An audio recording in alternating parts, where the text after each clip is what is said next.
Hello नमस्कार, मैं हूं doctor Santosh Pandey, assistant professor Hindi विभाग फिरोज़ गांधी कॉलेज रायबरेली।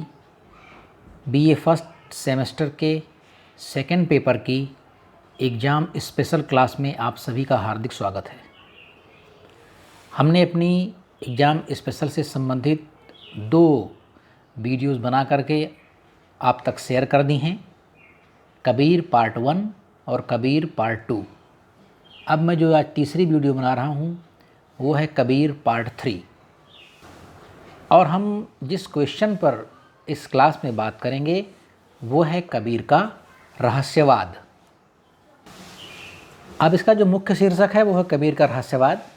और यह क्वेश्चन किन अलग अलग तरीक़ों से पूछा जा सकता है इस संबंध में अगर बात करें तो इसके बहुत अधिक तरीके नहीं हैं। ये मुख्य रूप से जब पूछा जाएगा तो रहस्यवाद के ही इर्द गिर्द यह क्वेश्चन घूमता रहेगा।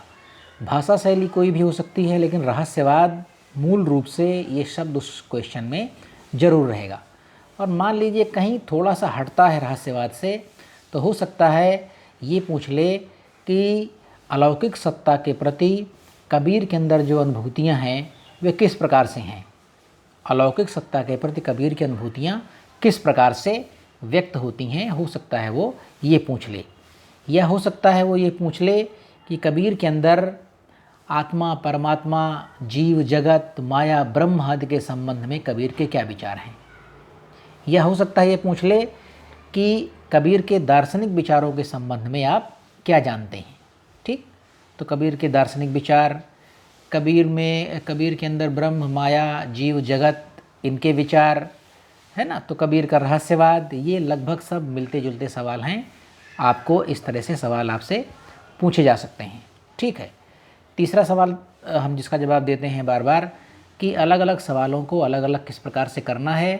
तो मैं बता रहा हूँ आपको फिर से वही बात कि जब आप क्वेश्चन शुरू करेंगे तो प्रस्तावना में क्वेश्चन के हिसाब से अपनी प्रस्तावना लिखेंगे, और जब उसका अंत करेंगे और निष्कर्ष लिखेंगे तो क्वेश्चन के हिसाब से उसका निष्कर्ष आप लिखेंगे।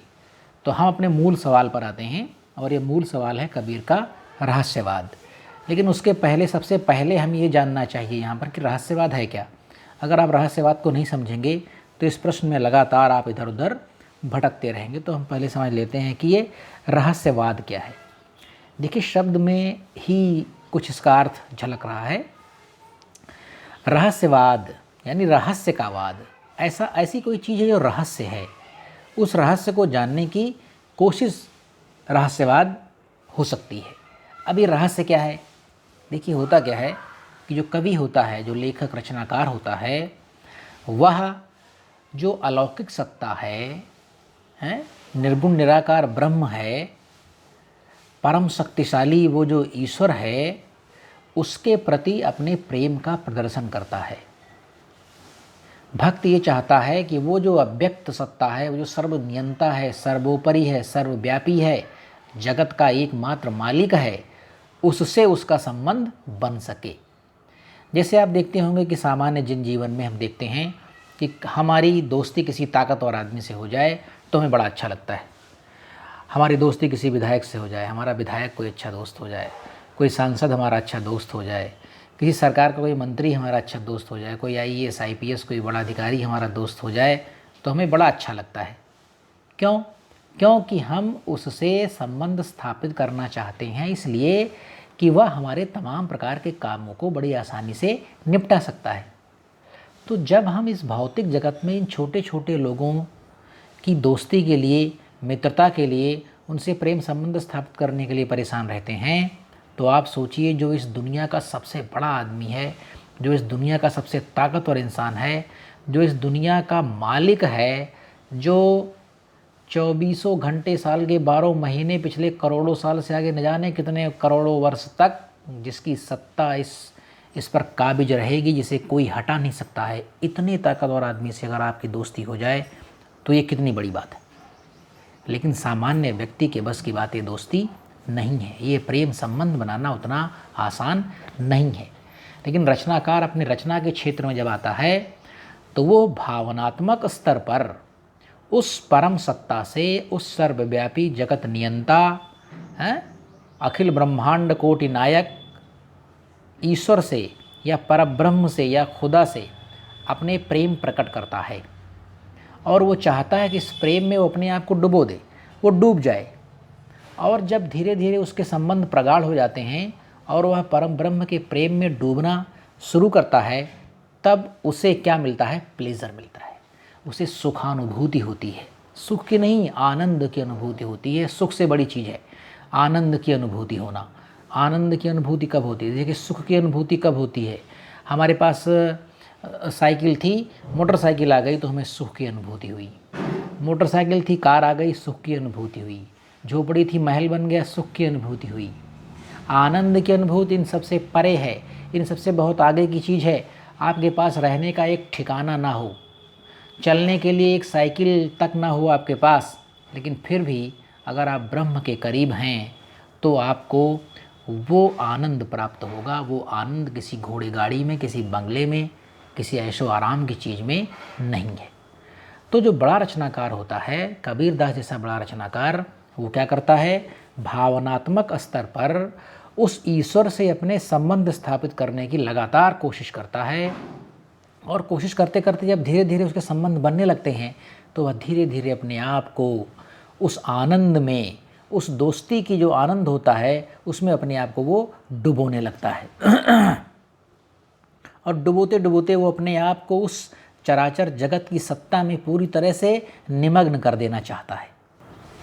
और जब उस रचनाकार को परब्रह्म की अनुभूति होने लगती है तो वो सोचता है, यार मैं क्या करूं कि इस अनुभूति को मैं दूसरे को भी बता दूं ताकि दूसरा आदमी भी इस आनंद की अनुभूति को ले सके। हैं, छोटी छोटी चीज़ों में मरा जा रहा है आम आदमी, किसी बड़ी चीज़ के लिए परेशान हो जा भाई, छोटी चीज़ के लिए क्यों अपनी ज़िंदगी ख़राब कर रहा है? तो वो चाहता है, फला रचनाकार चाहता है कि यार मैं इस सुख को आम आदमी, आम जनता को भी मैं बता सकूं, इस बाहरी दुनिया को भी बता सकूं कि ब्रह्म के मिलन में कितना सुख है। लेकिन यहाँ पर एक बहुत बड़ी कठिनाई है। क्या कठिनाई है? क्योंकि ये ब्रह्म और आनंद जो है ये बहुत बहुत बियॉन्ड है। ये हमारे छोटी मोटी चीज़ों, बड़ी बड़ी चीज़ें जो हम देखते हैं इस दुनिया में जो हमें ललचाती होंगी, उन सबसे ये बियॉन्ड है, उन सबसे बहुत दूर की चीज़ है। तो इतनी बड़ी दूर की चीज़ को जिससे आपका संबंध स्थापित हुआ और आप आनंद की अनुभूति में एकदम डूबे हुए हैं, उसके बारे में बताने के लिए कवि को फिर क्या होता है? वो एग्जैक्ट शब्द नहीं मिलते हैं कि वह उस परम आनंद को आपको बता सके। इसे आप ऐसे शायद ना समझ सकें, एक उदाहरण देकर के हम समझाते हैं आपको कि ये कैसे होता है।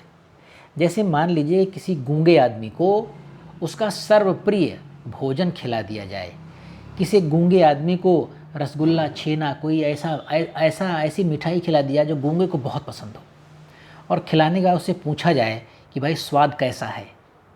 अब आप बताइए क्या बताएगा? कुछ नहीं बता सकता है, केवल इशारे कर सकता है। आप कुछ सुन नहीं सकते हैं कि वो क्या बता रहा है, और अगर कुछ वो बताना चाहेगा भी तो कुछ क्लियर नहीं बता पाएगा, क्योंकि उसके सामने इतनी बड़ी कठिनाई है, उसका ना बोला जाना इतनी बड़ी कठिनाई है कि वह उस सुख को जानने के बावजूद उस सुख को वाह्य जगत के सामने, किसी आम आदमी के सामने, जनता के सामने उस सुख को अभिव्यक्त नहीं कर पाता है। तो इस तरह की कुछ ऐसी दिक्कतें, कुछ ऐसी मजबूरियां होती हैं कबीर और अन्य रचनाकार के सामने कि जब वह परब्रह्म का साक्षात कर लेता है, उसे चरम अनुभूति की प्राप्त हो जाती है, तब वह चाहता है कि मैं इस दुनिया को भी बता दूं, लेकिन वह दुनिया को बताने में उस तरह से सक्षम नहीं हो पाता है, आसान भाषा में उसे बता पाना संभव नहीं है। तो वह इस पारलौकिक आनंद को, वह इस इतने बड़े आनंद को व्यक्त करने के लिए कुछ रहस्यमयी प्रतीकों का सहारा लेता है, और उन रहस्यमयी प्रतीकों के सहारे ही उस चरम आनंद को व्यक्त करने की कोशिश करता है, और यही कोशिश रहस्यवाद हो जाती है। ठीक, यही जो कोशिश होती है इसे हम कहते हैं रहस्यवाद। और आम जनमानस के लिए, इस वाह्य जगत के लिए, इस चराचर ब्रह्म के लिए ये है रहस्यवाद। और हिंदी में ये रहस्यवाद बहुत अच्छे ढंग से हमें कहाँ दिखाई पड़ता है? कबीर दास के यहाँ। ठीक, तो हमें लगता है कि मोटा मोटा आप ये समझ गए होंगे कि रहस्यवाद क्या चीज़ है, क्या बला है। अब हम कबीर के रहस्यवाद के संबंध में विचार करेंगे। तो चलिए, पढ़ाने लिखाने का वही अपना ढंग रहेगा कि मैं यहाँ से कुछ आपको बोलूँगा, आप लिखेंगे, और जहाँ कहीं आवश्यकता होगी कोई ऐसा शब्द मिलेगा जो आपके समझने में दिक्कत कर रहा होगा तो उसको मैं व्याख्यात करता हुआ चलूँगा। तो चलिए हम शुरू करते हैं। चलिए लिखते हैं। सबसे पहले प्रस्तावना लिखेंगे। आचार्य रामचंद्र शुक्ल का कथन है कि अब डैश करके इन्वर्टेड कामा में लिखेंगे और आचार्य रामचंद्र शुक्ल को अंडरलाइन कर देंगे, ठीक, ताकि एग्जामिनर को मालूम चले कि आपने क्वेश्चन की शुरुआत कितने बेधड़क तरीके से की है। एक बहुत बड़े आदमी के स्टेटमेंट को आप ले करके उसको बेस बना करके, उसको आधार बना करके इस क्वेश्चन को सॉल्व करने की कोशिश कर रहे हैं। तो पंडित आचार्य रामचंद्र शुक्ल जी का कथन है कि डैश करेंगे, लिखेंगे, जहाँ कवि उस अनंत और अज्ञात प्रियतम को आलंबन बनाकर, कौन सा प्रियतम? ईश्वर, ब्रह्म, प्रियतम को आलंबन बनाकर अत्यंत चित्रमयी भाषा में प्रेम की अनेक प्रकार से व्यंजना करता है, उसे रहस्यवाद कहते हैं। ठीक है। अब आप यहाँ पर इन्वर्टेड कामा करेंगे, क्लोज, और आगे लिखेंगे, कबीर साहित्य का अनुशीलन करने पर यह ज्ञात होता है कि कबीर का रहस्यवाद विशुद्ध रहस्यवाद है, जिसमें दर्शन और काव्य का सुंदर समन्वय निम्नलिखित प्रकार से हुआ है।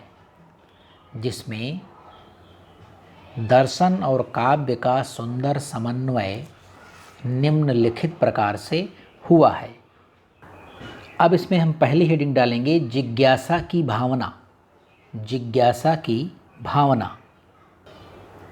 लिखेंगे इसमें डैश करके, कबीर निर्गुण ब्रह्म के उपासक हैं।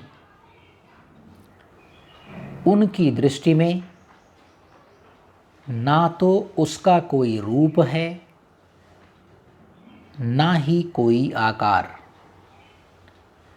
फिर भी वह सर्वव्यापी, सर्वोपरि तथा जगत नियंता है।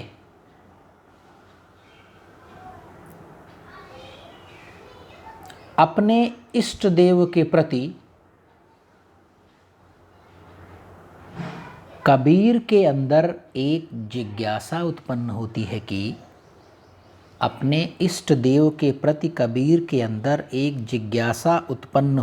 कि वह ब्रह्म कैसा है,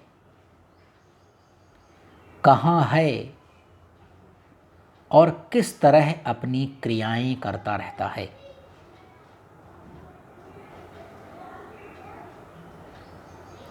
यह रहस्यवाद की पहली स्थिति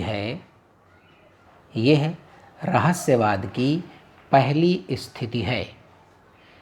फुल स्टॉप लगाएंगे। अब हम उदाहरण लिखेंगे कि ये किस प्रकार से अपने पदों में, अपनी साखियों में या रामायणियों में इस बात को कबीरदास जी कहते हैं। ठीक, डैश करके एक लाइन छोड़ के नोट कामा लगा के लिखेंगे। एक लाइन छोड़ करके हम उदाहरण लिखेंगे। लिखिए पहला उदाहरण, संतो धागा टूटा गगन बिनस गया सबद जू कहाँ समाई। संतो धागा टूटा बिनस गया सबद जू कहाँ समाई। इन्होंने कामा क्लोज कर देंगे फुल स्टॉप लगा करके। यानी कबीरदास ये कहते हैं कि ये जो शरीर का धागा है ब्रह्म से मिला हुआ जब तक है तब तक ये जीवित है, लेकिन जैसे ही ये धागा टूटता है हम कहाँ चले जाते हैं, मेरा जीव कहाँ चला जाता है, शरीर नष्ट हो जाता है और जो मेरा वो शब्द प्राण है वो कहाँ चला जाता है, आज तक ये बात हम समझ में नहीं आई। ये जिज्ञासा की भावना है। ठीक, एक लाइन छोड़ के उदाहरण और लिखेंगे। नहीं ब्रह्मांड पिंड पुनि नाही, पिंड मतलब पिंड, नहीं ब्रह्मांड पिंड पुनि नाही, पंच तत्व भी नाही, नहीं ब्रह्मांड पिंड पुनि नाही, पंच तत्व भी नाही, इला पिंगला सुषुम्ना नाही। ये 3 नाड़ियाँ होती हैं, इड़ा पिंगला और सुषुम्ना।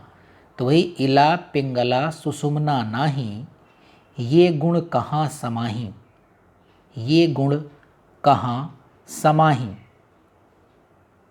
अब हम अगली हेडिंग लिखेंगे महत्व प्रदर्शन। महत्व प्रदर्शन। ब्रह्म के संबंध में जिज्ञासा एवं कुतूहल, ब्रह्म के संबंध में जिज्ञासा एवं कुतूहल को जब कवि समझ जाता है तो वह इस दुनिया को छोड़ करके उस दुनिया में जाने की कोशिश करने लगता है।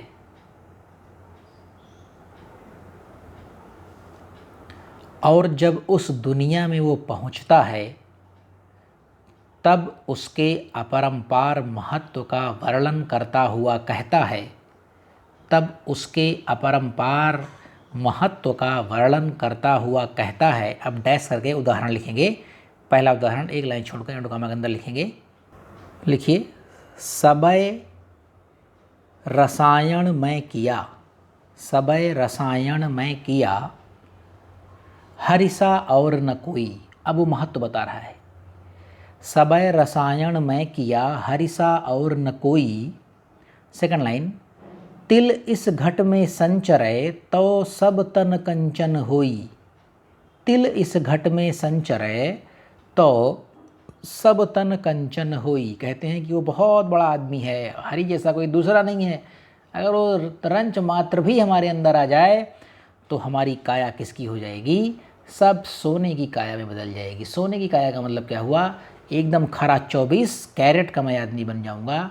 जैसा ब्रह्म चाहता है वैसा ही आदमी मैं बन जाऊंगा। ठीक, तो इस तरह से ये हुआ हमारा अगला उदाहरण। अब हम लिखेंगे हेडिंग नंबर 3, दर्शन एवं मिलन का प्रयत्न। दर्शन एवं मिलन का प्रयत्न। इसमें लिखेंगे, ऐसे सर्वशक्तिमान भक्त वत्सल और शरणागत रक्षक से मिलने को कबीर की आत्मा प्रयत्नरत हो उठती है। ऐसे सर्वशक्तिमान भक्त वत्सल और शरणागत रक्षक से मिलने को कबीर की आत्मा प्रयत्न करने लगती है। जिस प्रकार वियोगिनी अपने प्रियतम के आगमन की प्रतीक्षा करती है, बिल्कुल वही बेचैनी। जिस प्रकार वियोगिनी अपने प्रियतम के आगमन की प्रतीक्षा करती है, बिल्कुल वही बेचैनी। डैश करके उदाहरण लिखेंगे।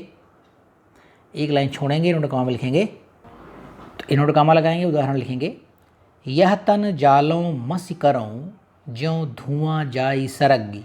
पीछे उदाहरण में लिखवाया है मैंने इसको, तो फिर से रिपीट कर रहा हूँ ताकि आपको बहुत ज़्यादा याद ना करना पड़े। यह तन जालों मस करों, ज्यों धुआं जाई सरगी। सेकंड लाइन लिखेंगे, मति वै राम दया करें, बरसि बुझावें अग्नि।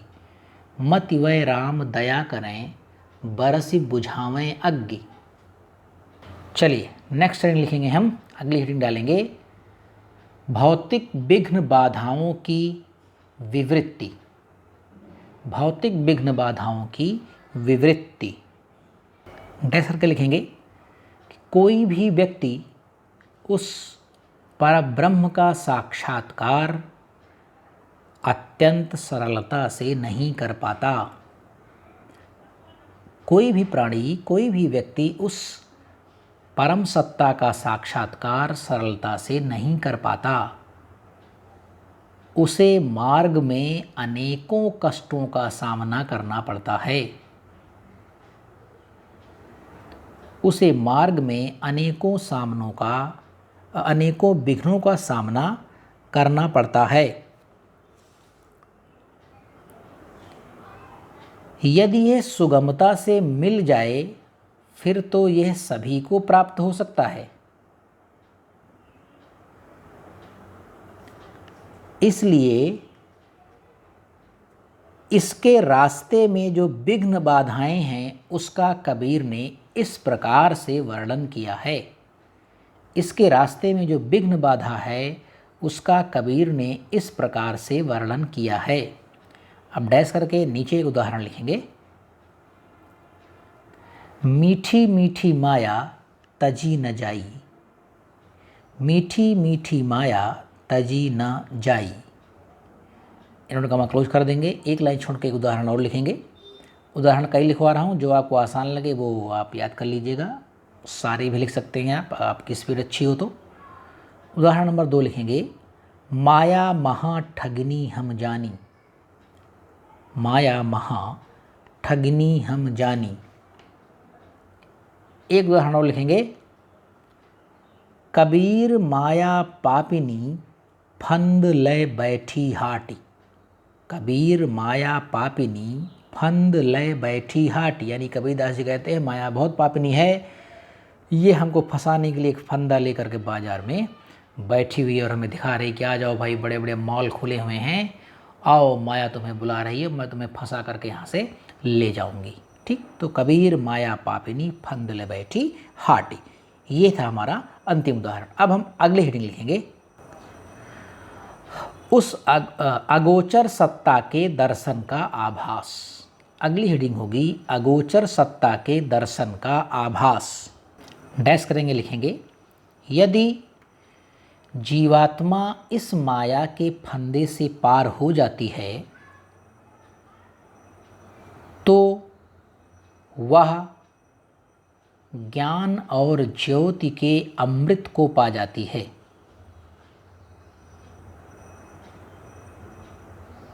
और उसे एक अनंत दिव्य शक्ति का दर्शन होने लगता है, और उसे एक अनंत दिव्य शक्ति का दर्शन होने लगता है। डैश करके उदाहरण लिखेंगे, डैश करके उदाहरण लिखेंगे इन्वर्टर कॉमा लगा करके। पार ब्रह्म के तेज का कैसा है उन्मान, पार ब्रह्म के तेज का कैसा है उन्मान। सेकंड लाइन, कहिबे को शोभा नहीं देखा ही परवान, कहिबे को शोभा नहीं देखा ही परवान। नेक्स्ट हेडिंग लिखेंगे हम सांसारिक ज्ञान एवं अपरोक्ष अनुभूति, सांसारिक ज्ञान एवं अपरोक्ष अनुभूति।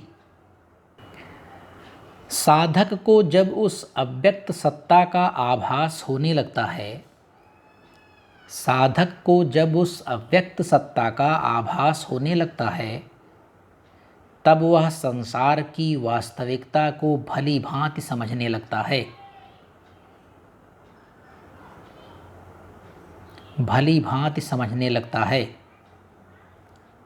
और फिर वह संसार के भ्रमित प्राणियों का मार्गदर्शन करता है, और फिर वह संसार के भ्रमित प्राणियों का मार्गदर्शन करता है। डैश करके एक लाइन छोड़ करके उदाहरण लिखेंगे इन्वर्टेड कॉमा के अंदर। लूट सके तो लूटियो राम नाम की लूटी। देखो अब वो क्या कर रहा है, अब बता रहा है दुनिया को, लूट सके तो लूटियो राम नाम की लूटी, पीछे ही पछताओगे यह तन जइहें छूटी, पीछे ही पछताओगे यह तन जइहें छूटी। अब हम अगली हेडिंग लिखेंगे और ये अंतिम हेडिंग होगी आज के इस क्वेश्चन की। हेडिंग लिखेंगे चिर मिलन,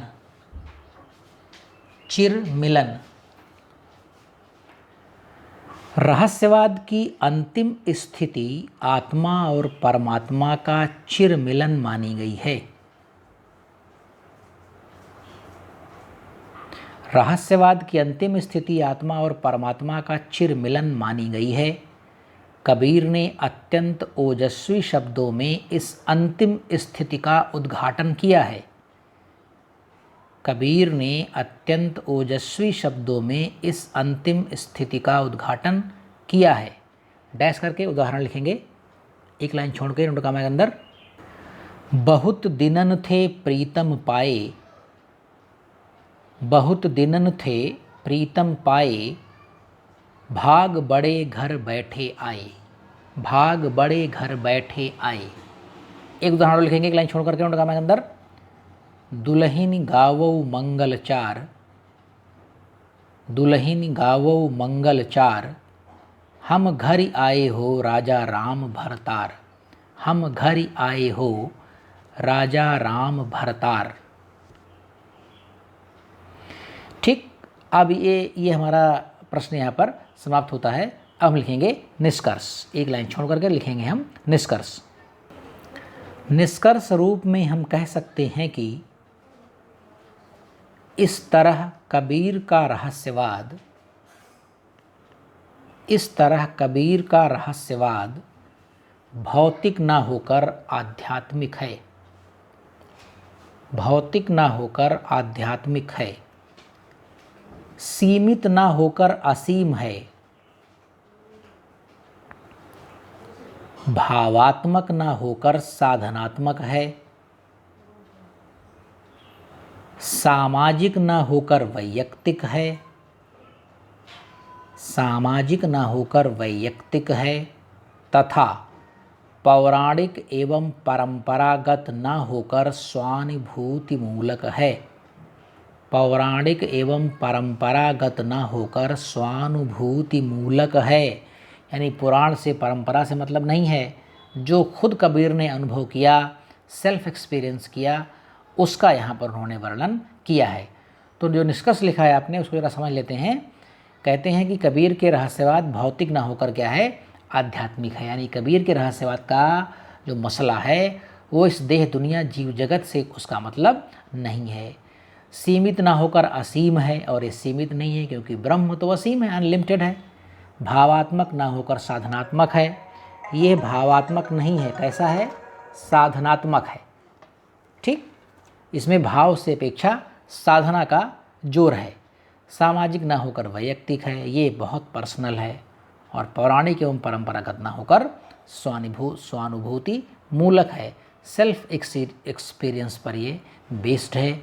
कबीर ने जो अनुभव किया ब्रह्म के संबंध में सिर्फ वही लिखा। ठीक, तो इस प्रकार से हम इस सवाल को समाप्त करते हैं। एग्जाम स्पेशल जो हम क्लासेस ले रहे हैं BA फर्स्ट सेमेस्टर के सेकेंड पेपर की, उसका ये पार्ट 3 है, यानी कबीर पार्ट 3। तो कबीर पार्ट 3 के सभी सुनने वाले श्रोताओं का एक बार पुनः आभार। अगली वीडियो में आपसे बहुत जल्द मुलाकात होगी। नमस्कार।